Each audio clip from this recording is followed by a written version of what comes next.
오늘 일부 예배에 우리 양혜정 씨 그 아들 진영이가 초등학교 학생인데요.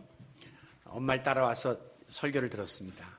예배 끝나고 나서 양혜정 집사님 하시는 말씀이, 목사님, 진영이가요, 목사님 말씀이 쏙쏙 귀에 들어온대요. 그래서 내가, 야, 너 참 은혜를 받은 애구나. 그리고 제가 진영이를 꼭 껴안고 기도를 해줬습니다. 매주일 제가 기도를 해주는데, 너 크게 되래다. 뭔가 다르다. 내가 늘 축복하니까 얘가 좋아가지고 예배만 끝나면 이렇게 와서 목사님한테 축복 기도를 받으려고 기다리는데, 이 시간에도 하나님의 음성이 여러분 귀에 쏙쏙 들리는 축복이 임하기를 바랍니다. 열흘 전에 일본 구마모토에서 강도 7.3의 강진이 일어났습니다. 그런데 항상 그러하듯이 우리를 더욱 놀라게 하는 일은 지진 이후의 상황을 대처해 나가는 일본 국민들의 그 의연한 성숙한 질서의식입니다. 가족 8명에게 딱 죽 2그릇이 배급되었음에도 불구하고 더 먹겠다고 또다시 줄을 서는 이가 없다는 겁니다. 급수대에서 줄이 엉키자 서로가 먼저 이렇게 물을 받으라고 양보를 하는 장면. 이 정도라면 이렇게 먹을 수 있는 것이라도 너무나 감사하다고 말하는 어떤 이재민과의 인터뷰 기사를 실은 기자는 모든 것이 엉망이 되고 쑥대밭이 된 상황 속에서도 그 누구를 원망하는 소리는 한마디도 들리지 않았다라고 기사를 적었습니다. 이와 같은 일본인들의 성숙한 시민의식과 국민적인 품격은 역사적으로 빈번했던 자연재해를 통해서 현재 처지를 원망한다 해서 상황이 바뀌는 것이 아닌 것을 깨닫고, 원망하는 것보다는 차라리 이 현실을 받아들이고 이 타개해 나가려고 하는 그런 것이 더 현명한 자세라는 것을 깨달은 데서부터 기인되었다고 전하고 있습니다. 반면에 지금 우리나라의 여당에서는 얼마 전에 있었던 총선 패배의 책임 소재를 놓고 소위 친박이니 또 비박이니 서로 책임을 추궁하며 원망하는 일에 열을 올리고 있습니다. 부끄럽지만 우리 민족에게는 자기 자신을 돌아보는 일보다는 상대방의 약점을 드러내고 책임을 추궁하는 일에 더욱 익숙해 있고 민감해 있는 것이 사실입니다. 만약에 우리나라에서 이런 엄청난 지진이 발생했다면 상상해 보십시오. 아마 엄청난 혼란이 일어나고 한순간에 모든 질서가 무너져 내리고 말았을 것입니다. 빨리 구호활동을 펴지 않는다고, 충분한 물자를 보급하지 않는다고 정부를 원망하거나 비판하고, 사전에 왜 재난에 대한 대비를 하지 못했느냐고 관계기관을 집단 성토하면서 책임자들을 다 문책하고 아마 엄청난 혼란을 가중시키게 될 것입니다. 지진은요, 미리 알 수가 없습니다. 아무리 과학이 발달해도 미리 예측할 수가 없어요. 이번에 일본 구마모토 지진은 처음에 6.4가 터졌는데 그게 이제 메인이고 그 다음에 여진이 오는 것이 순리인 줄 알았는데 오히려 그 다음에 7.3이 왔습니다. 그런 지진은 드물거든요. 대부분 큰 게 한번 터진 다음에 여진이 오지, 예비 지진이 온 다음에 크게 오는 법은 없습니다. 그런데 이제 이 지진의 그 순리도 바뀌어지고 있거든요. 우리 같으면 왜 진작에 큰 게 온다고 했으면 대비했을 텐데라고 막 따져들겠지만 이것은 알 도리가 없는 겁니다. 7080 세대들은 그건 너라고 하는 그 노랫말에 익숙해 있죠. 모두들 잠들은 고요한 이 밤에 어이에 나 홀로 잠 못 이루나. 지금 실현을 당한 거예요. 넘기는 책 속에 수많은 글들이 어이에 한자도 보이지 않나. 그건 너 때문이야 하면서 자기를 발로 찬 그 여인을 향해서 원망을 쏟아냅니다. 어차피 깨졌으면 빨리 시련의 아픔을 딛고 다시 새로운 길을 찾을 생각은 안 하고 내 마음을 아프게 만든 그녀를 향해서 원망을 막 쏟아대는 이런 노랫말을 우리가 보면서 참 이것은 어떤 의미에서 별로 도움이 안 되고 유익이 안 되는 삶의 자세라는 것을 다시 한번 깨닫게 되는 것이죠. 그러므로 우리가 살면서 조심해야 될 태도 중에 하나는 내가 직면한 어떤 어려움이나 불만족이나 또 어떤 재난에 대해서 자꾸 다른 사람이나 어떤 환경을 탓하거나 원망하는 자세를 벗어나야 된다는 겁니다. 이 탓이라고 하는 것은 사전에 찾아보면 잘못된 일, 부정적인 현상을 야기한 원인을 가리켜서 탓이라고 합니다. 그러므로 원망이라고 하는 것은 다른 말로 말하면 탓돌림입니다. 그 원인을 다른 사람에게 전가하고 나는 책임을 회피하려고 하는 심산이 거기에 깔려 있는 것이죠. 대표적인 탓돌림은 요즘에 소위 금수저, 흙수저 논란입니다. 내가 지금 이 나라에서 성공하지 못하는 이유는 우리 부모님 잘못 만난 탓이라고, 내가 진작에 금수저를 물고 태어났으면 이렇게까지 되지 않을 터인데 흙수저를 물고 태어나가지고 이렇게 됐다고 탓을 부모에게 출생에 돌리고 있는 것이죠. 여러분, 이와 같은 원망의 자세는 한순간 자기 합리화 그리고 위안은 될 수 있습니다. 왜? 당장 내 책임은 아니니까, 내가 잘못된 게 내 책임은 아니고 부모 탓이고 사회 탓이라고, 이런 잘못된 헬조선에 태어난 나라 탓이라고 돌려버리니까 자기 책임은 순간 모면하는 것 같아 보이지만 근본적인 문제는 해결되지 않는 것입니다. 그렇게 원망해도 여전히 나는 이 나라에 살아야 되는 것이고 그 집안의 자식일 뿐이에요. 여러분, 원망이 부정적인 이유가 무엇입니까? 무엇이든지 잘 될 때 원망하는 법은 없습니다. 뭔가 일이 잘 안 되고 뜻대로 안 풀려나갈 때에 그 책임과 원인을 다른 사람에게로 떠넘기기 때문에 나는 그 책임에서 자유롭다고 하는 사실 비굴한 행위 중에 하나가 원망입니다. 우리나라 사람들은 잘 되면 내 탓이고 못 되면 남 탓이다라고 하는 잘못된 선입견을 가지고 있어요. 특별히 우리가 많은 정치인들을 만났는데요. 정치인들이 정치를 하다 보면 실책도 있고 어려움도 있고 실패도 있죠. 그런데 한 번도 정치인들이 이번에 이 사건이 나의 잘못이고 통치자인 나의 부덕의 소치입니다라고 말하는 경우를 본 적이 없습니다.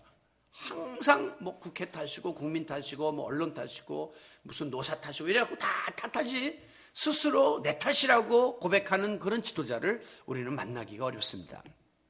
심지어 범죄를 저질러 놓고도 무조건 상대방에게 잘못을 뒤집어 씌우면 자기는 책임에서 벗어날 수 있다고 하는 잘못된 생각을 하고 있습니다.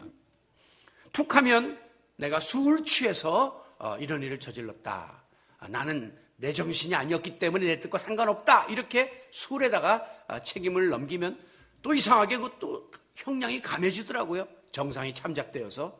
이런 일이 있을 수 없는 거죠. 툭하면 나는 어렵게 살아가지고 사회에 대한 분노와 어떤 열등의식 때문에 내가 이런 짓을 했다, 그러면 또 정상이 참작돼서 또 용서가 돼요. 여러분, 이 원망의 역사는 선악과를 따먹고 범죄했던 아담에게서부터 시작됩니다. 하나님이 너 왜 선악과를 따먹었느냐라고 묻자 하나님께서 나에게 짝지어 주신 저 하와가 이것을 따먹으라고 부추겼습니다 라고 하와 탓을 해요. 하와에게 내가 왜 선악과를 따먹자고 했느냐라고 이야기하니까 하나님께서 지으신 저 뱀이 나를 유혹했습니다 라고 뱀 탓을 합니다. 왜 선악과를 따먹었느냐? 오 하나님, 내가 하나님의 말씀을 순종하지 못한 탓입니다. 제가 부족한 탓입니다라고 하나님 앞에 회개하고 바로 섰으면 인류의 역사가 달라질 수 있었는데, 저거는 하와 탓, 저거는 뱀 탓, 가로 열고 그것은 하나님이 짝을 지어주겠으니까 하나님 탓, 하나님이 지었으니까 하나님 탓, 이렇게 모든 책임을 전가하는 데서부터 원망이 비롯된 거예요. 그래서 그날 이후로 우리 인간의 마음속에는 소위 원망의 근성이 다 알게 모르게 새겨져 있습니다. 오늘 본문은 제가 작년에도 한번 설교했던 본문인데요. 그때는 이 여호수아와 갈렙이라고 하는 두 사람의 창조적 소수에 대해서 제가 포커스를 맞췄는데, 오늘은 이제 이스라엘 백성들에게 포커스를 맞춰서 다시 한번 말씀을 전하려고 합니다. 이 사건은 이스라엘 백성들이 출애굽을 해서 가나안으로 들어가는 그 과정 속에서 일어났던 아주 대표적인 원망의 사건입니다. 모세는 각 지파의 대표들 12명을 정탐꾼으로 뽑아가지고 가나안 땅으로 들여보내서 그 땅을 미리 정탐하도록 했습니다. 그런데 그 중에 10사람은 갔다 와서 보고하기를 그 땅은 참으로 기름지고 비옥합니다. 그러나 그 땅에 있는 사람들은 장대하고 힘이 세서 우리는 그들 앞에서 메뚜기 같은 존재입니다 라면서 비관적이고 부정적인 보고를 했습니다. 그런데 갔다 온 사람 중에 두 사람, 여호수아와 갈렙은 그 땅은 하나님이 우리에게 주시리라고 약속하신 적과 꿀이 흐르는 땅입니다.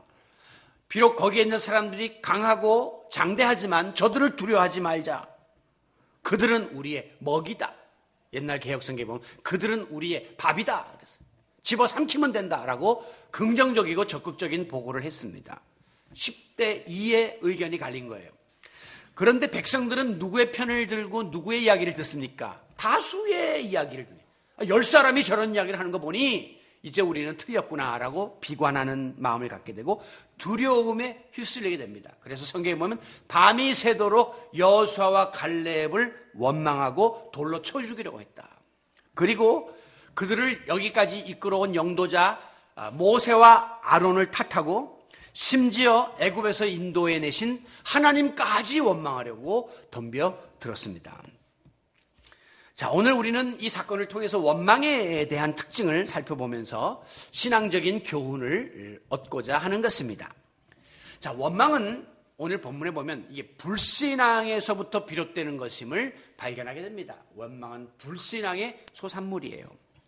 여기 부정적인 보고를 한 10명의 정탐꾼과 긍정적인 보고를 한 두 사람의 정탐꾼 사이의 차이점이 무엇입니까?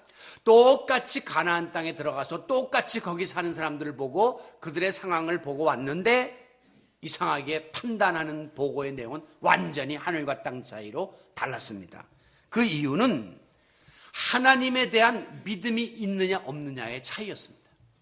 하나님에 대한 믿음의 여부에 따라서 보고의 내용이 180도 달라질 수밖에 없었다는 것이죠. 그렇습니다.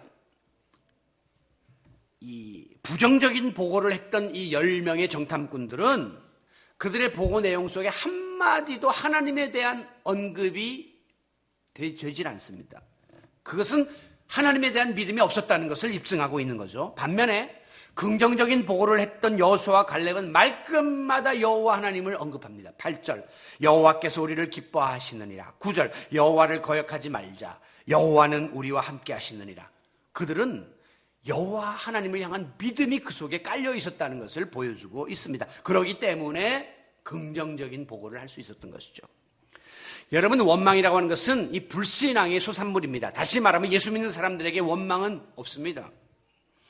하나님을 모르는 사람, 하나님의 능력을 부인하는 사람, 하나님과 동행을 의심하는 사람, 하나님의 섭리를 부정하는 사람은 그 불신 때문에, 불신앙 때문에 항상 불평, 불만, 원망의 삶을 살게 됩니다. 그러나 하나님을 경외하는 자, 하나님의 역사를 믿고 하나님의 능력을 의지하는 자는 불평, 불만, 의심, 원망 대신에 하나님이 주시는 확신과 감사와 기쁨이 차고 넘치게 되고 용기와 소망이 넘쳐나게 된다는 사실을 믿으시기 바랍니다. 오늘 여러분의 상황이 아무리 절망적이라 할지라도 여러분의 마음속에 예수 그리스도가 계시고 하나님을 향한 믿음이 있다면 원망을 그치고 하나님을 향한 감사와 그리고 기쁨으로 여러분의 삶을 채워나갈 수 있기를 바랍니다. 원망은 과거 지향적인 데서부터 비롯되는 것을 발견합니다. 자, 이스라엘 백성들이 했던 원망의 내용을 보면 한마디로 자꾸 과거로 돌아가자는 거예요. 옛날이 좋았다는 거예요. 2절 말씀, 우리가 애굽 땅에서 죽었거나 광야에서 죽었으면 더 좋았을 것을. 애굽 땅은 자기들이 종살이 하던 곳이고 광야는 40년간 헤매던 곳인데 거길 왜 자꾸 그리워합니까? 그런데 과거가 더 낫다, 그렇게 생각을 하고 있습니다. 3절, 어찌하여 여호와가 우리를 그 땅으로 인도하여 내어, 여기는 이제 새롭게 들어갈 가나안 땅인데 칼에 쓰러지게 하는가? 이 말은 여호와가 우리를 왜 죽게 하는가 하면서 가나안 땅보다는 광야가 낫고 광야보다 애굽 땅이 나았다고 자꾸만 과거 지향적인 그런 생각을 하면서 원망을 하고 있습니다. 우리 처자가 사로잡히리니 애굽으로 돌아가는 것이 낫지 아니하랴. 애굽으로 돌아가자. 여러분, 하나님의 은혜로 그 430년이나 그 포로 생활을 하던 애굽에서 나왔는데, 그리고 하나님이 출애굽의 기적을 행하시고 광야에서 만나 메추라기를 먹이면서 엄청난 역사를 보여주셨는데도 다시금 애굽에서 종살이 하는 게 나으니까 그리로 가자. 이게 얼마나 말도 안 되는 소리입니까? 바로의 왕의 밑에 가서 그 수하에서 사는 게 낫겠다. 참 이거 배은망덕한 생각이 아닐 수가 없습니다. 원망은 이처럼 이미 지나온 길을 되돌아보면서 현재 상태와 비교하다 보면 생기게 되는 것입니다. 다시 말하면 과거보다 지금이 어렵고 힘들 때 꼭 원망이 생기는 거예요. 그렇기 때문에 어려울수록 원망은 자꾸 증가합니다. 어려움과 비례해서 원망은 자꾸 올라가게끔 되어 있는 거죠. 그 다음 게 나오라고 자꾸 이렇게 사인을 보이는데도.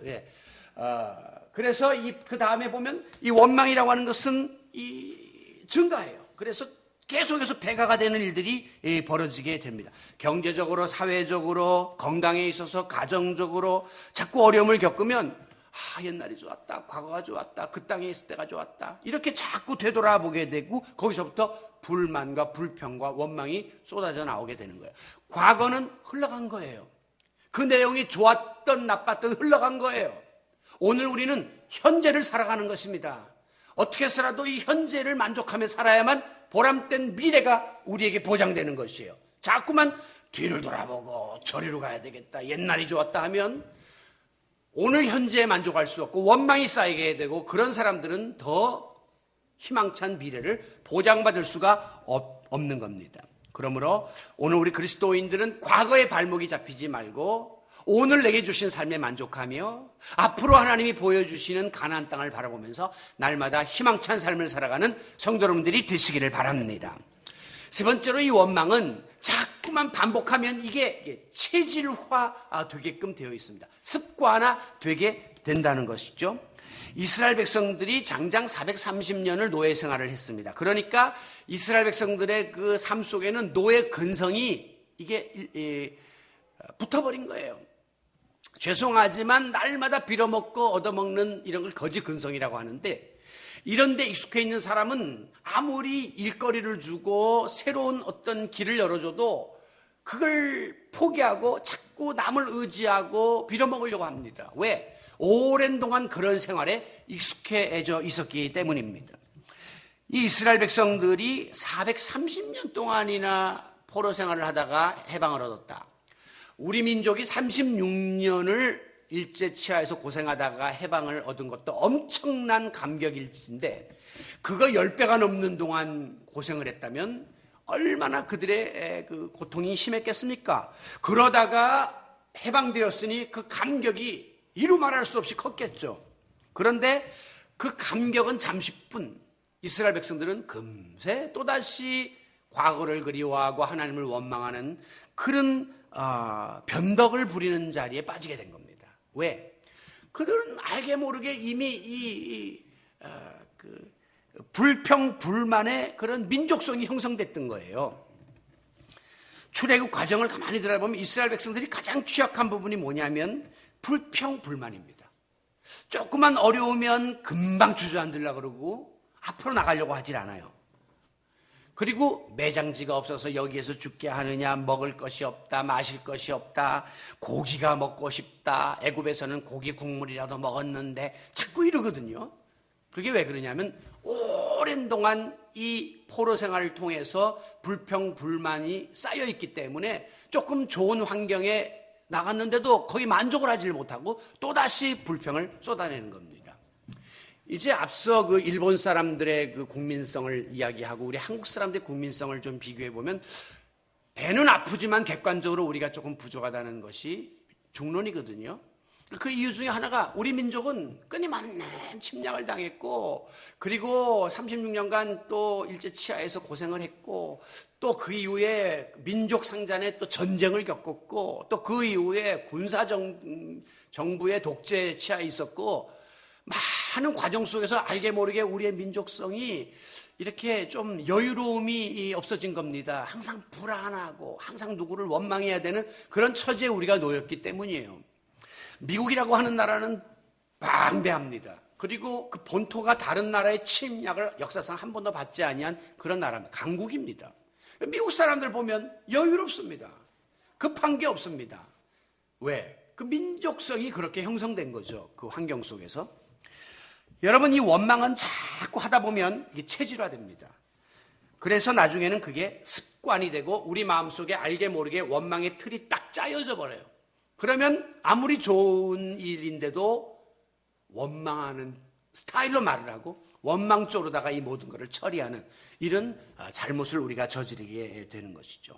상황이 바뀌고 형편이 호전됐는데도 이스라엘 백성들에게 포로의 근성이 있기 때문에 이 어려움을 타개해 나갈 생각을 안 하고 차라리 애굽으로 가서 그냥 종노릇 하면서 그냥 고기 국물이라도 먹는 게 좋겠다. 자꾸 그런 생각을 하도록 만들었던 것입니다.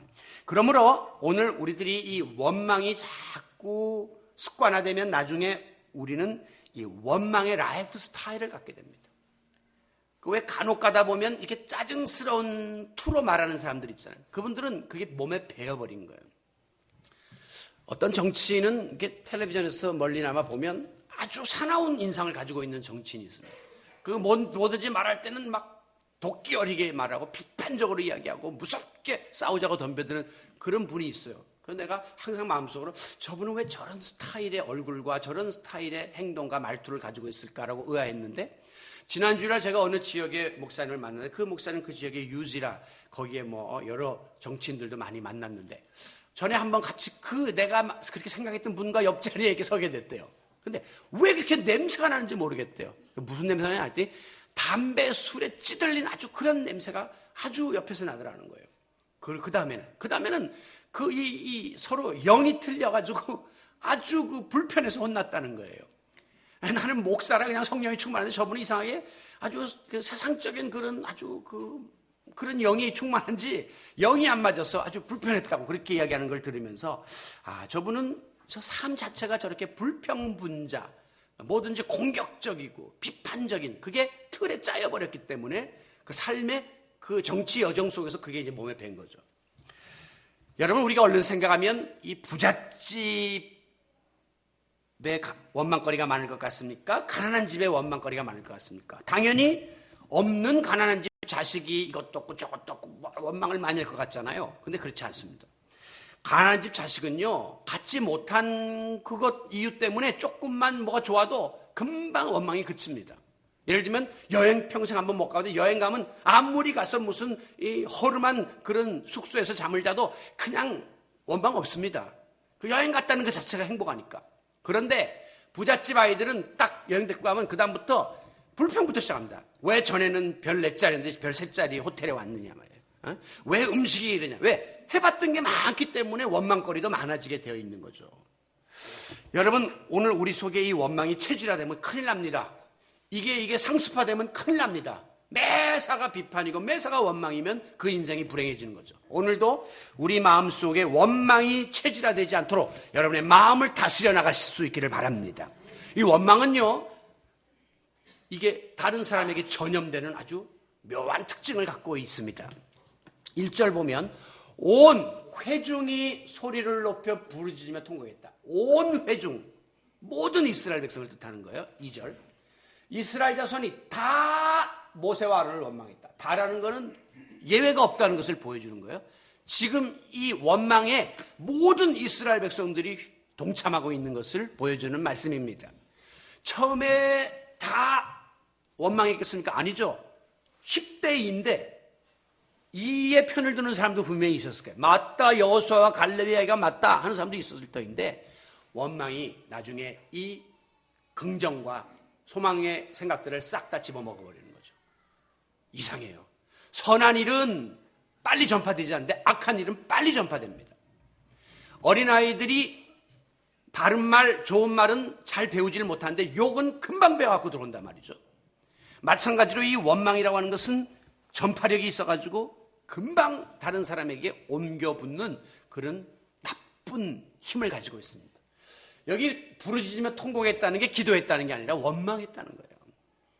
아예 그냥 모세와 아론을 원망하고 하나님을 원망하는 이런 일을 온 이스라엘 백성이 다 했다고 하는 겁니다. 왜? 원망이 확산작용을 하기 때문에 옆에 사람에게 전염병처럼 그냥 퍼져나가는 거예요. 지난번에 우리가 메르스 같은 거 보면 그냥 조금만 갔다 오면 그냥 퍼져나가는 것처럼 확산작용이 일어나는 겁니다. 그래서 어느 모임이든지 원망 특징을 가진 분들이 몇 명만 의기투합하면 그 공동체가 무섭게 원망이 전파되면서 금방 파괴돼 버리고 말아요.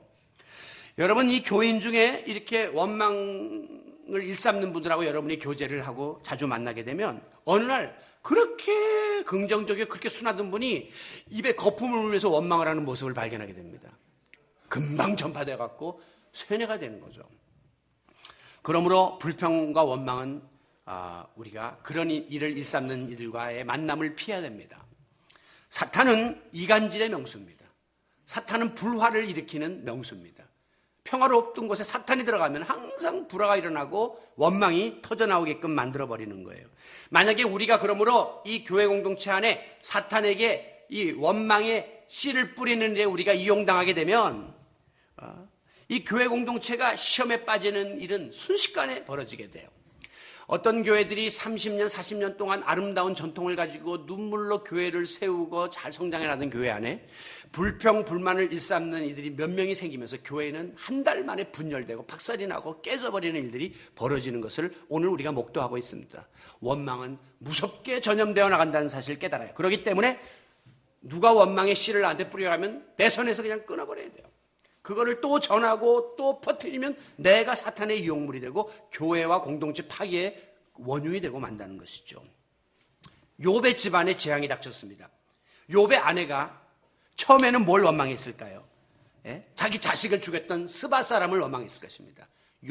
그래서 원망이 확산돼 나가는 거예요. 그 다음에 재산을 몰수해가고 다 뺏어간 사람은 갈대아 사람이거든요. 이놈의 자식들, 갈대아 사람들도 원망했을 것입니다. 그러다 그 다음에는 누굴 원망했을까요? 신랑 욥, 당신 이루고도 하나님을 믿냐 그래서 내 신세, 당신한테 시집와서 내가 인생 망쳤다고 남편에게 원망을 또 했을 거예요. 그러다 마지막에 욥이 계속 믿음을 지키냐 뭐라 합니까? 차라리 하나님을 욕하고 죽어라.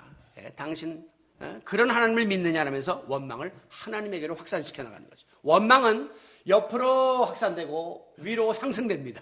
옆으로 위로 막 퍼져나가는 것이 이 원망의 특징이에요. 그때 욥은 뭐라고 말합니까? 그대의 말이 어리석은 여자의 하나의 말 같도다. 하나님께서 우리를 축복했은즉 재앙도 받은들 하나님이 뜻이 아니겠는가? 라면서 입술로도 범죄치 않았다는 거죠. 욥의 아내가 보면 얼마나 얄미웠겠습니까? 그 입술로라도 좀 하나님을 원망했으면 하는데 절대 입술로라도 마음으로라도 하나님을 원망하면서 그 원망의 그 흐름에 휩쓸리지를 않았다고 하는 겁니다. 여러분, 오늘 우리가 만에 하나라도 생각으로라도 말로라도 다른 사람이나 환경을 탓하지 않도록 늘 스스로를 다스리고 다른 이들의 그 원망의 확산 노력을 다 차단해 나가는 그런 성도 여러분들이 되심으로 하나님이 예비하신 놀라운 축복을 받아 누리는 욥이 모년에 마지막 받아 누렸던 그 축복이 우리 가운데도 임할 수 있기를 바랍니다.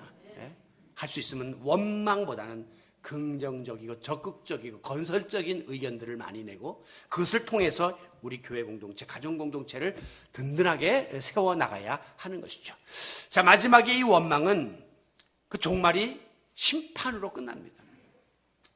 원망은 꼭 마지막에 결실이 비참해요.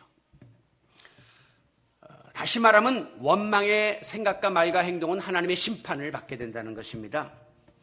자, 하나님을 원망하고 모세를 원망하고 아론을 원망하고 자기 신세를 원망했던 이스라엘 백성들이 어떻게 됩니까? 최종 심판이 임하는데 민수기 14장 33절에 보면 너희의 시체가 광야에서 소멸되기까지 40년을 광야에서 방황하는 자가 되리라. 하나님이 이스라엘 백성들을 그래 니네가 차라리 광야로 돌아가는 게 좋다 그랬지. 그래 광야에서 시체가 다 썩어버릴 때까지 40년 동안 거기서 방황하는 자가 되어라 라면서 하나님께서 그들을 방치하십니다. 그래 너희들이 그렇게 거기 가는 게 좋겠다, 거기서 죽는 게 낫겠다, 그래 다 광야에서 죽어. 그래서 결국은 이스라엘 백성 중에 여호수아와 갈렙, 앞서 말씀드린 이 두 긍정적인 보고를 한 사람 외에는 1세대들은 모세를 포함해서 다 광야에서 죽어버립니다. 가나안의 축복을 받지 못한다고 하는 것입니다. 하나님께서는 원망을 일삼던 자들을 다 치시고 원망을 조장하던 분위기를 다 다스린 다음에 하나님께 감사할 줄 아는 백성들만 골라서 축복의 땅 가나안으로 들이셨다고 하는 사실을 기억하시기 바랍니다. 이 사실을 후대에 고린도전서 10장 10절에서는 이렇게 평가하고 있습니다. 그들 가운데 어떤 사람들이 원망을 하다가 멸망시키는 자에게 하나님께 멸망을 당하였나니 너희는 그들과 같이 원망하지 말라. 오늘 후대 우리들에게 이 이스라엘 백성들의 실패를 교훈 삼아 원망하는 자가 되지 말라고 말씀하면서 그 뒤에 이렇게 말합니다. 그들에게 일어난 이런 일은 본보기가 되고 또한 말세를 만난 우리를 깨우치기 위하여 기록되었다. 하나님께서 그 이스라엘 백성들의 오늘 이 실패의 사건을 우리들에게 본보기로 보여주면서 우리로 하여금 원망하면 이렇게 된다 하는 사실을 오늘도 일깨워주고 있는 것입니다. 그래서 야고보서 5장 9절에 보면 형제들아 서로 원망하지 말라. 그리하여 심판을 면하리라. 다시 말하면 원망하면 심판당한다 하는 사실을 강력하게 우리들에게 경고하고 있는 것입니다. 여러분, 우리가 이 세상을 살다 보면 억울한 일, 부당한 일을 당할 수 있습니다. 그러나 절대 원망하려 들지 마십시오. 왜? 전지전능하신 하나님이 이 모든 과정을 아시고 사실을 알고 계십니다. 그렇기 때문에 사람들이 판단하고 심판하려고 하면 많은 부작용이 일어나지만 하나님께 맡기고 나가면 하나님이 결국 모든 문제들을 풀어주실 것이기 때문입니다. 바로 이것이 합력하여 선을 이루시는 하나님의 역사입니다. 중요한 것은 어떤 어려운 상황 속에서도 인간관계가 꼬이고 문제가 어렵고 힘들다 할지라도 그 앞에서 자신을 돌아보는 것입니다. 내 탓이다, 내 탓이다, 내 탓이다 손가락질하지 말고 하나님, 내가 부족하고 내가 연약하고 내가 뭔가 하나님 앞에 부끄러워서 이런 일들이 벌어지고 있지는 않은지 하나님 앞에 나의 자신을 내려놓고 나의 부족을 깨달아 잘못된 것이 생각나면 회개하는 일을 힘쓰는 것, 이것이 바로 그리스도인의 바람직한 자세인 것입니다.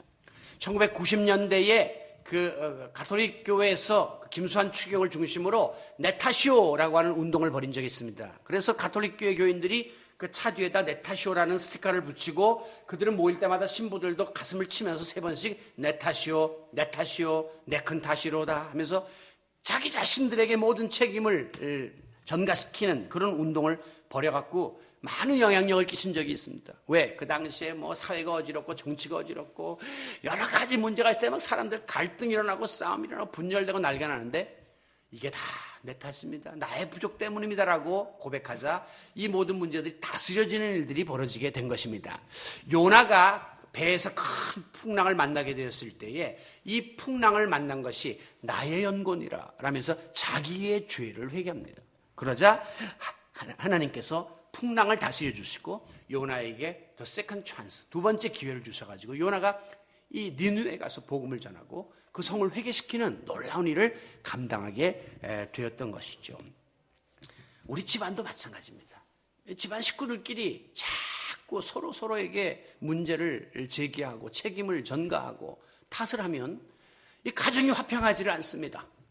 요새 그 텔레비전에 어떤 프로그램에 보니까 그렇게 식구들끼리 모여가지고 콩가루 집안 이야기가 나오는데 뭐 보면 조금만 이상하면 언니는 그러는 게 아니야 하면서 막 또 해대면 또 이쪽에서는 또 오빠는 그러는 게 아니야 막 서로 싸움들을 하는, 그러면 집안이 빠스라지고 말죠.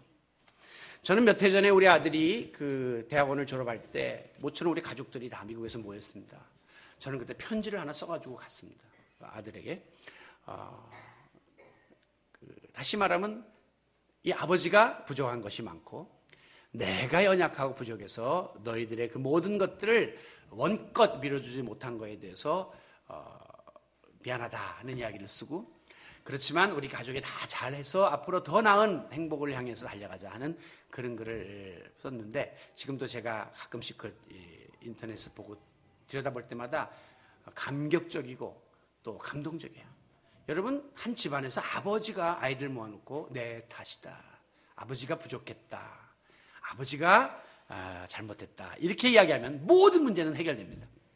그런데 우리 아버지들은 뭐 내가 어디다 대고 애들 앞에서 그런 이야기를 해. 권위가 있지, 마누라 앞에서도 안 돼 이러면서 끝까지 탓을 다른 데로 돌리기 때문에 가정이 끊임없이 평행선으로 가는 것이고 근본 문제가 해결되지 않는 것이에요. 비단 아버지뿐이 아니라 어머니도 또 아이들도 마찬가지로 이것이 나의 부족과 나의 허물과 나의 경솔함과 나의 무관심 때문에 이런 일이 벌어졌다는 사실을 서로 고백하면 이것이 이상하게 그 싸나웠던 마음들이 다 풀어진단 말이에요. 그 호전적이던 분위기가 다 가라앉으면서 그 집안에 평화가 오게끔 되어 있습니다. 그래서 예수님도 다른 사람의 눈에서 티끌을 보려고 들지 말고 내 눈에 있는 들보를 들여다보라라고 말씀했던 것입니다. 교우 관계나 교회 생활이나 가정 생활이나 직장 생활 다 마찬가지입니다. 화평을 누리며 살기 원하십니까? 그 비결은 상대방 자꾸 탓하고 지적질하고 자꾸 책임 추궁하면 끝없는 갈등과 평행선의 삶을 살게 돼요. 그러나 내가 좀 부족했다. 비록 직장에 상사를 할지라도 일을 좀 그르쳤으면 내가 좀 부족했다라고 스스로 겸허하게 자신의 잘못을 인정하면 그 이상하게 더 큰 유익이 우리 가운데 오는 것을 보게 되는 것입니다. 여러분, 내가 이거 상대방 탓이다라고 생각하면 막 분노가 치밀고 화가 나고 저놈을 쳐야 되고 그냥 막 그 속이 터질 것 같아서 괴로워서 못 견뎌요. 밤잠을 못 자요. 그런데 이게 내 탓이다라고 인정하면, 그리고 상대를 향한 원망을 거두면 바로 그 순간부터 마음에 평안이 옵니다. 그리고 주님이 주시는 사랑이 그 모든 관계를 지배하고 회복하는 역사를 경험하게 될 것입니다. 그리고 우리는 더 겸허한 모습으로 하나님 앞에서 신앙생활에 정진하게 되고, 결국 우리 하나님은 다 아시기 때문에 교통정리해 주시고 합력하여 손을 이루도록 모든 문제를 풀어주시고 해결해 주신다는 사실을 믿으시기 바랍니다. 말씀을 맺습니다. 지금 우리가 처해 있는 상황이 어렵습니다. 또 내가 원치 않는 방향으로 자꾸 흘러갑니다. 그렇다고 해도 절대 특별히 교회 생활에서는 주의 몸된 교회를 비난하거나 주의 종들을 비난하거나 그리고 성도들을 원망하지 마십시오. 특히 아무리 어려워도 이 말로라도 생각으로라도 하나님을 원망하려고 들지 마십시오. 원망은 미움과 분노를 불러일으키고 그 결과 다른 사람과의 관계를 깨뜨리고 마지막에는 하나님과의 관계를 멀어지게 만듭니다. 그래서 교회 생활하면서 많은 분들이 교회를 떠나는 그 과정을 보면 다 출발은 원망입니다. 그리고 마지막에는 누군가 걸고 넘어가고 마지막에 목사 걸고 원망하고 교회 원망하고 그리고 하나님까지 원망하고 떠나버립니다. 그 종말은 심판이 기다리고 있을 뿐이에요. 오늘도 하나님 앞에 우리 자신들을 돌아보면서 원망의 생각과 말과 행동 대신에 주님이 주시는 기쁨과 감사와 사랑의 말들과 마음들을 많이 여러분의 마음속에 품어보시기 바랍니다. 우리 주님께서 죄 대신 화관을, 근심 대신 기쁨을, 또 찬송의 옷을 우리들에게 입혀주시는 놀라운 축복을 경험하게 될 것입니다. 수많은 고통과 또 원망과 누명 앞에서도 마치 털 깎는 자 앞에서 잠잠한 양처럼 이 모든 것을 품으셨던 예수 그리스도가 승리한 그 사건을 우리가 기억하면서 원망을 접고 하나님의 뜻을 되새기며 살아가는 우리 모든 성도 여러분들이 되시기를 예수 그리스도의 이름으로 축원합니다.